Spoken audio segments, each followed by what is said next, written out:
I really liked the Flash in Justice League. I enjoyed his character. Yeah, he did it really well. Ezra Like- Miller, I think. Yeah, like when he and Superman are first like duking it out, and he's like running around, and Superman like sees him, and his eye moves, and he keeps like dodging Superman's punches until he doesn't, and then it's like, oh no, and then the foot race. Yeah. I liked that one. Yeah, it was good they included that. It's like, that's what I mean, like, there's like They do a little lot of nods to stuff. They do a but lot of really cool stuff. You know, it felt like the nods were there for the people who knew what they were referencing, but they didn't expand enough for the nods to be their own, like, full Self-contained references. thing, Yeah, exactly. Like, if they would have had a reason to have Barry and fucking Clark race, like, then it would have been full-on reference to the comics, but then it's just kind of like, it's a joke. But it works, you know, it works in the movie. But people were ready to hate that shit. Yeah, even though we know that Barry can capture the tachyon and travel back in time. Oh yeah, and selectively give himself the speed force. Yeah, or choose not to. Well, it depends on. Yeah, that's where it's like the most powered up Flash against the least powered up Superman is clear going to be a Flash winner. Yeah, but the least powered up Flash against the most powered up Superman, you know, that's still an interesting race. It's an interesting race. That really depends on whether or not the Flash can adapt to the surfaces of whatever he's running over quickly enough. Yeah.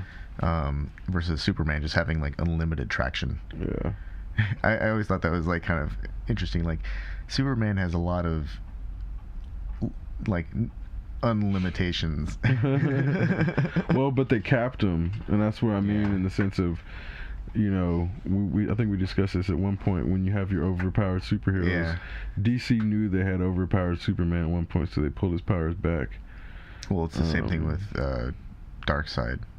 Oh god, yeah. Like, so when they introduce the Steppenwolf character, one of the sons of Darkseid, like, you know, he's clearly really powerful. Mm-hmm. He can take down a field of Amazons like no problem, and he can like lay waste to the Atlanteans no problem. And Superman's really the only one that can like go toe to toe with him.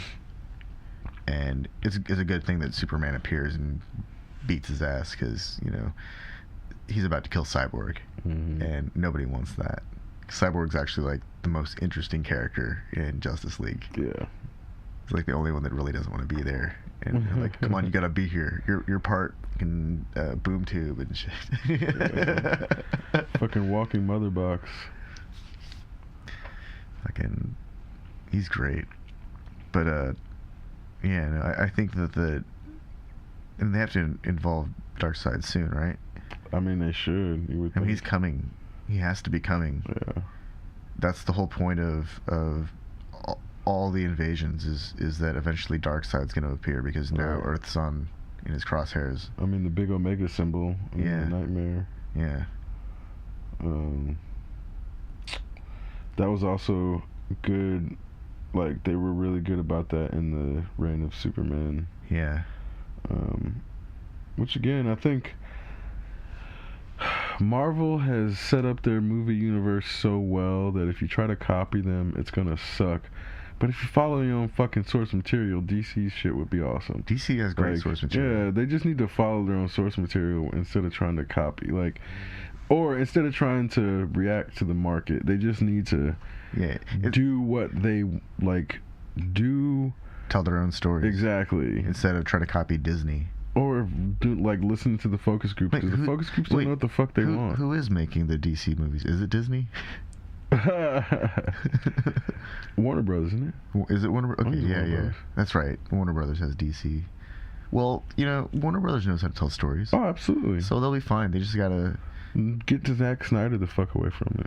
Oh man. I mean, you know, I actually liked his Watchmen.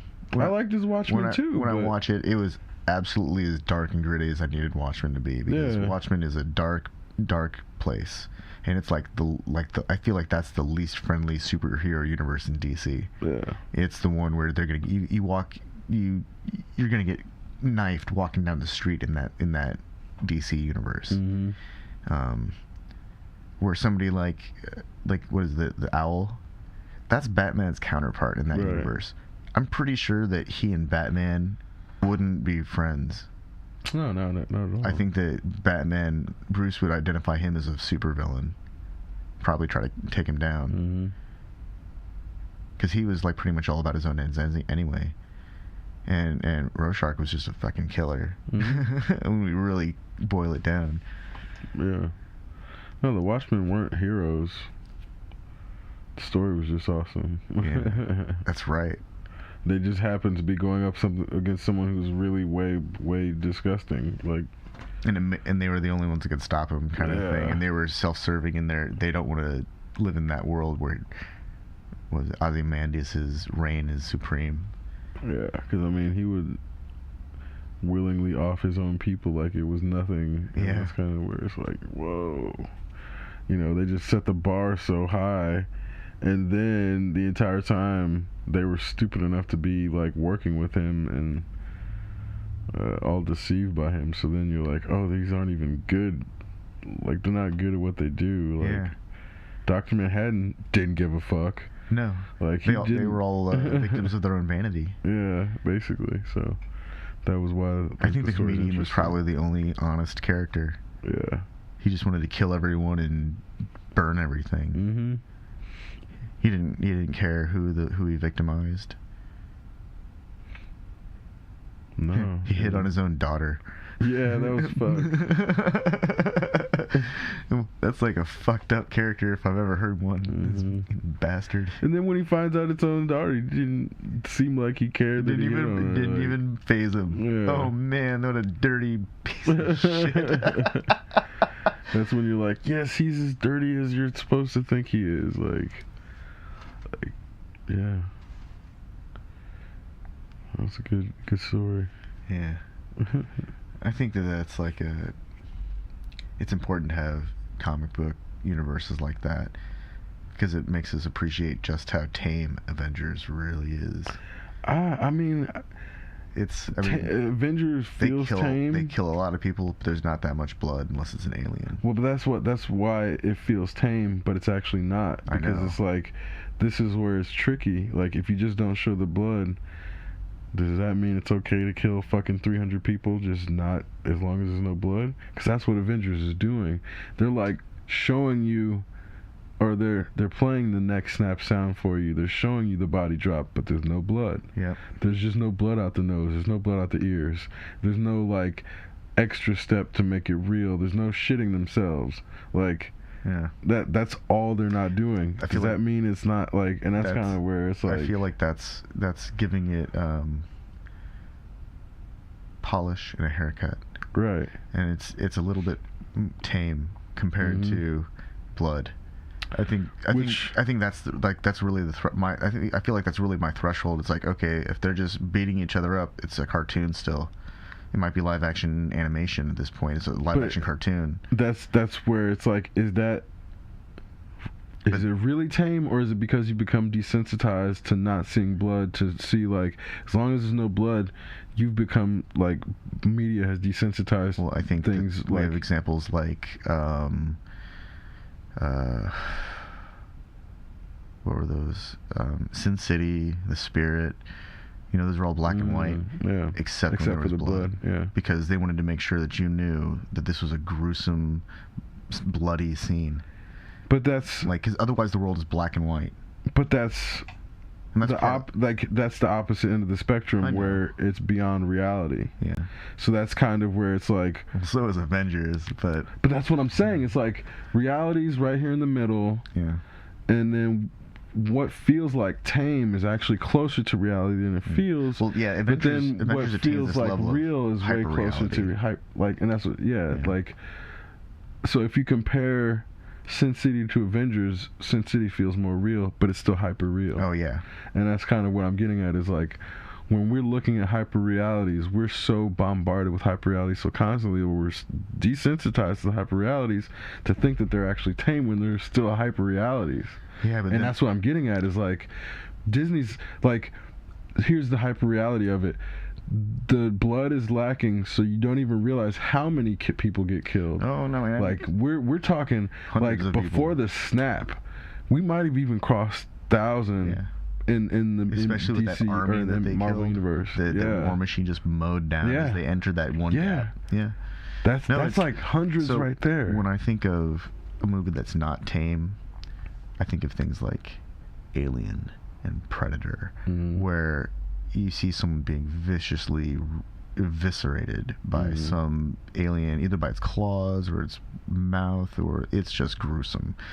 And but it's still hyper real, and that's kind of where hyper real. But it's like, but there's this thing about it where it's like, I feel like I'm watching an animal, whereas when I watch, and I've experienced this watching like Chinese kung fu movies too. Like there's a difference between like watching a detective movie and then watching a really serious like John Woo, like Hard Boiled, like watching that kind of detective movie, where one is about these like clever twists of the story and these mechanisms that tell stories, and the other is just action, brutal action, and you feel like you're watching someone like an athlete running the entire time. Like there's certain movies like that where it's like that, and then there's others where it's very clearly choreographed. And with Avengers, I see this very choreographed dance, and it's beautiful. There's a lot of stuff like Crouching Tiger, Hidden Dragon, incredible wushu dancing. It was a dance though, highly choreographed, beautiful. When I see what's the guy from the guy from Thailand who's Jackie Chan's protege, the Ong Bak guy? Oh, Tony Jaa. When I see him do his fight scenes, the ones that he's a part of the choreography, I see like an animal, and he's got this. He's somehow tapped into and is able to express this kind of visceral brutality with his fight choreography and his athleticism. And I mean, the guy does standing backflips where his feet touch ceilings, and it's incredible. And so, you know, there's in a movie where he's telling a story by visually kicking some ass, a room full of ass, I see almost the same kind of intensity when I watch like championship MMA, where you see two guys who are like primed and coiled and ready to spring, and that moment where they clash, it's like if you blink, it could be over. But there's not a whole lot of blood in his movies. That's true. You know what I mean? But he breaks bones, and but he breaks bones in an unrealistic way. Yeah. And this is again where, like, okay, I think those are great examples, and even further, you've made me think of a few things like Steven Seagal's early movies. I feel like he was exceptionally brutal too. They were extremely brutal because they would like break bones to try to demonstrate Aikido. Yeah. And it would be like, oh, you're gonna snap somebody's bone in half, but it was like obviously fake. But there was that one movie which is basically under siege on like an oil refinery in Alaska, where the bad guys chase him, and he somehow gets into someone's house and he finds like a walrus tusk and proceeds to waylay people with his walrus tusk. Yeah. And that was like unnecessarily, unusually brutal, because they wanted to visually depict what a walrus tusk traveling at full speed looks like when it hits somebody's hand or face. And I remember his production teams were really good about, like, you know, people getting shot in the face. They'd like make it really gory, like really, they would try to make it look realistic with the quotes, but you know, they'd go to extra lengths to do that kind of stuff. And I remember feeling like that's unnecessary. That's like too far. It looked really cool, but no one needs to see what someone actually looks like getting beat by a tusk. Right. But at the time, that was like very graphic and very visually expressive in a way that hadn't been before. There was blood. So that was like, they had to take the hyperrealism so far. So now, when we're looking at, okay. So now we have to throw the alien into the fight scenes in Batman. or not. Okay, which one? Dark Knight Returns. Like when Batman is fighting Bane. We know so much. Like, you can watch UFC now, so you know so much about the way people move and the way that fights happen. And also, obviously, this is not reality, but because we're supposed to be able to suspend disbelief, they have to do so much that you'll be able to recognize to be realistic from there. So, like, people end up in, like, triangles or, like, arm bars and like... Yeah, because but they break the arm because there's no tap. Yeah, and also because nobody believes that Batman can perform one of those Taekwondo kicks where he cracks somebody in their temple and kills them. Right. Because no one believes that Christian Bale can do that, even though in the comics he's probably done that before. Right. Even because he's a ninja, and he should be able to do that. And, I mean, and again, this is where... But it's not realistic because that's not really like... We don't see Taekwondo practitioners entering into UFC, which is the common fighting. But we also don't see in that scene is Batman getting tired, which we do see in Daredevil. So this is where Daredevil has been what I think is probably the best combination of realistic on-screen expressions to express a fight and actual things that happen in a real fight.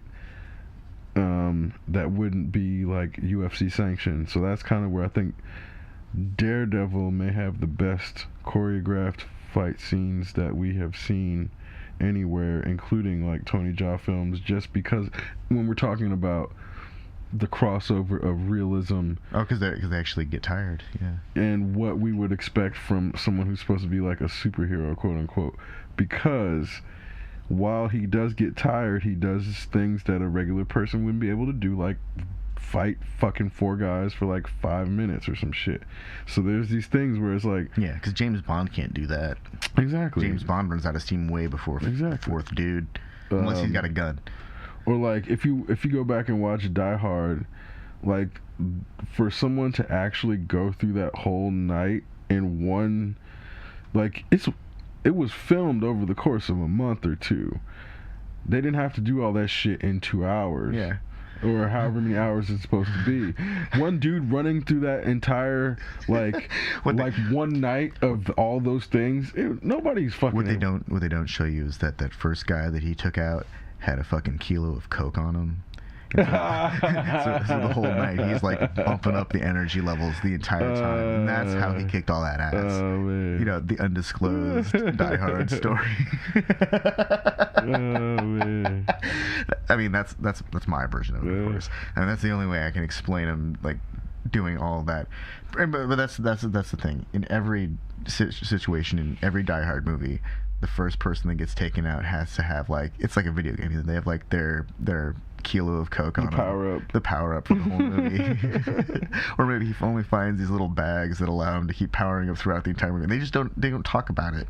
Because, I mean, I feel like mercs, especially the ones that wear suits and have tiny automatic weapons, those guys are coked up beyond belief. Yeah. They have to be. Well, I think they make a coke joke with one of the dudes who's like a douchebag party, like, office person. He's like, yeah, or I think they make some sort of, like, that's funny, joke about it, but then the dude ends up getting killed almost immediately. But if I remember correctly, but I'm like, I don't think that this gets back to awareness. I don't think 80s producers would lack the self-awareness not to make a cocaine joke at a fucking office party and for Christmas. A Christmas office party where it's snowing. Yeah. It was snowing in LA. Yeah. That's a cocaine joke. Right, yeah, exactly. There you go. Bravo, guys. Yeah, seriously. Bravo.